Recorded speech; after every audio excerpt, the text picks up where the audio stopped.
Assalamualaikum warahmatullahi wabarakatuh. Apa kabar semua teman-teman? Jumpa lagi bersama kami ya di channel Kang Teknik. Di video kali ini kita seperti biasa bertemu lagi dengan kulkas Polytron ya, Polytron satu pintu. Di sini untuk kondisi kerusakannya itu kulkas ini tiba-tiba tidak dingin ya. Dan di sini setelah saya cek, saya pastikan di area evaporator itu bersih, tidak ada kebocoran, tidak ada bekas congkel.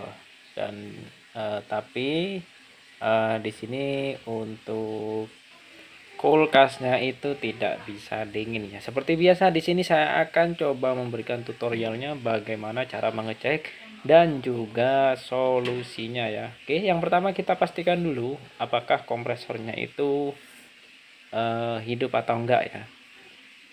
Nah, langkah yang pertama karena kalau misalkan kompresor nggak hidup, otomatis kulkas itu nggak bisa dingin. Nah, seperti biasa kita akan langsung coba colokin ya, colokin kita akan cek seperti bagaimana untuk kondisi kompresornya pada saat hidup. Oke, dan di sini untuk kompresor sudah hidup, ada getaran, namun getarannya itu nggak terlalu kenceng ya. Karena kalau misalkan kompresor itu mengalami freon habis ataupun bocor, itu suara kompresor itu akan jauh lebih halus ya. Nah, oke, kalau sudah dipastikan di area kompresor ini sudah hidup, teman-teman bisa langsung cek ya di area bodi kulkas, di area kondensor. Nah, terutama di area kondensor ya. Teman-teman bisa cek di area kondensor. Ini harusnya panas ya. Pada saat kompresor jalan itu harusnya panas dan nanti ujung panasnya itu di bagian filter. Mentok di bagian filter. Jadi kondensor dicek, terus di bagian filter juga dicek. Kalau misalkan di kondensor itu dipegang panas dan juga namun untuk di bagian filter itu dingin ya, itu maka bisa dipastikan freonnya itu berkurang ya. Jadi kalau misalkan kondensor panas namun di filter itu nggak panas sama sekali, itu bisa dipastikan freonnya itu habis ya. Dengan catatan mengecek kondensor seperti ini harus dalam keadaan kompresor hidup. Nah, bagaimana Mas cara bisa memastikan kompresornya itu hidup atau enggak? Nah, teman-teman bisa cek di area evaporator. Biasanya kalau misalkan kompresor hidup, di area evaporator itu akan terdengar suara desis ya. Nah, di sini sekarang kita akan coba potong untuk di bagian jalur resap. Nah, di sini kenapa saya potong? Ini bertujuan untuk memastikan lagi apakah freonnya itu habis atau enggak. Kadang juga kalau misalkan enggak kompresi lama juga bisa ya. Nah, sekarang kita potong.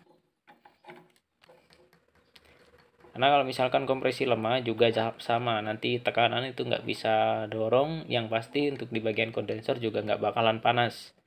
Karena dorongan kompresor itu nggak ada ya, kompresinya lemah. Oke. Nah, di sini setelah kita potong ya, di sini udaranya itu memang keluar, namun itu dikit banget. Harusnya kalau misalkan freonnya penuh, itu bakalan keluar kabut asap ya, banyak banget dan nggak berhenti berhenti. Nah, karena di sini udah bisa dipastikan freonnya itu habis, selanjutnya kita akan coba hidupkan, kita akan coba tes kompresi pada kompresor ini apakah layak ataupun masih bagus kita perbaiki ya atau enggak. Nah, caranya kita tinggal tes, kita tahan seperti ini.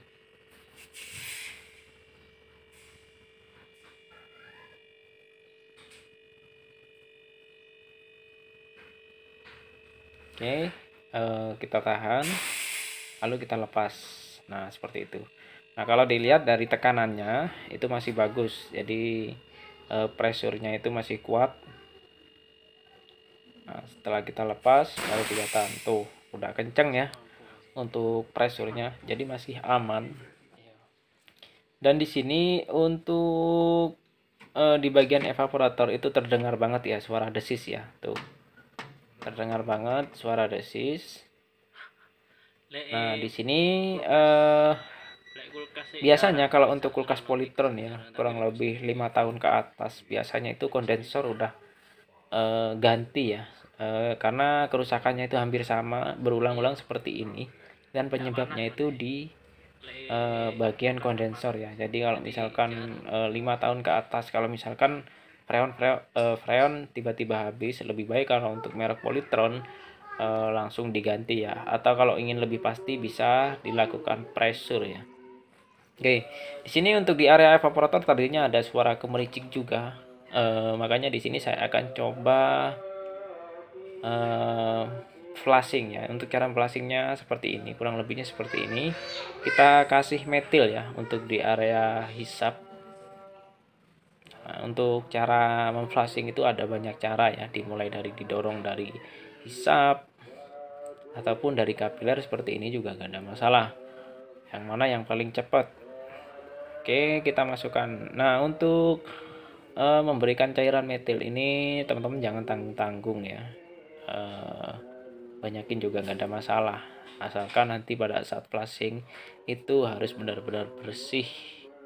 Di sini hampir setengah botol ya saya kasih. Nah, setelah dirasa udah cukup, selanjutnya kita akan coba flashing ya. Nah, di sini kita tutup ya. Untuk di bagian kapilernya ini kita tutup, jangan sampai ada yang bocor, jangan sampai metil keluar dari kapiler. Selanjutnya kulkas kita nyalakan dan kita tunggu cairan metil itu bisa keluar dari jalur hisap.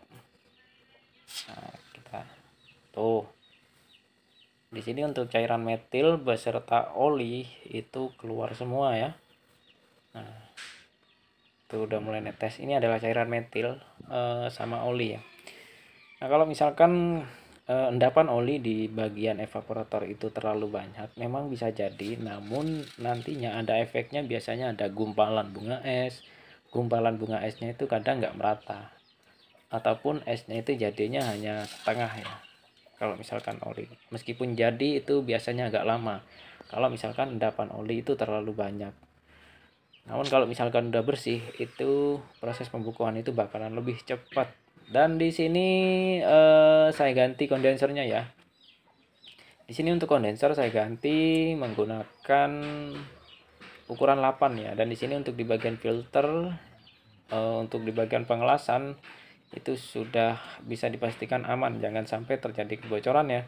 Untuk di bagian las-lasan, kalau bisa untuk pengelasan yang lama itu bisa diperbarui supaya lebih bagus lagi ya. Dan di sini untuk pengelasan di kondenser juga sama, jangan sampai bocor. Filter juga diganti. Dan di sini untuk tekanan saya isi di sekitar 80 psi dalam keadaan mati ya. Dan selanjutnya kita akan coba langsung hidupkan, otomatis tekanan ini bakalan turun ya. Dan untuk penambahannya bisa dilakukan pada saat kompresor hidup, dan di sini kita tunggu sampai turunnya itu di angka berapa ya. Oke, di sini tekanan udah turun di angka 20 psi dan masih terus turun lagi. Oke, di sini sudah berhenti di angka 17 psi. Dan ini saya rasa udah cukup, kita nggak perlu menambahkan, tinggal kita cek aja untuk di bagian kondensor, filter, itu harusnya panas kalau sudah terisi freon ya. Nah, ini untuk di bagian filter itu sudah mulai terasa hangat. Dan untuk kondensornya sendiri di sini saya ganti dengan ukuran 8 ya, karena ini seri 15, yaitu kulkas yang seri 15 untuk jenis Polytron itu seri yang paling kecil untuk kelas rumah tangga. Ada juga Polytron yang terbaru itu sekarang ada yang kulkas kecil lagi, cuman biasanya dipasang di hotel ya, cuman kecil banget ya untuk pendinginan saja. Namun di sini ini adalah seri yang P15, ini biasanya seri paling kecil di kulkas rumah tangga. Di sini saya ganti dengan kondensor ukuran 8 ya. Dan di sini setelah menunggu beberapa menit ya, untuk di bagian filter masih tetap hangat ya. Di bagian filter masih hangat, dan juga untuk tekanan di sini udah mulai turun di angka berapa ini, 14 psi ya. 14 psi saya rasa ini udah cukup. Selanjutnya kita cek di bagian evaporator seperti apa untuk hasilnya. Nah, di sini kurang lebihnya seperti ini. Itu ada embunan ya. Nah, embunnya juga banyak dan di sini udah ada kristalnya. Jadi hasilnya sudah bagus ya. Nah, tinggal kita kunci. Oke, mungkin itu saja video dari kami. Semoga bermanfaat ya. Kalau misalkan ada yang perlu ditanyakan, boleh tulis di kolom komentar. Jangan lupa dukung channel kami dengan cara tekan tombol like-nya dan juga subscribe-nya. Assalamualaikum warahmatullahi wabarakatuh.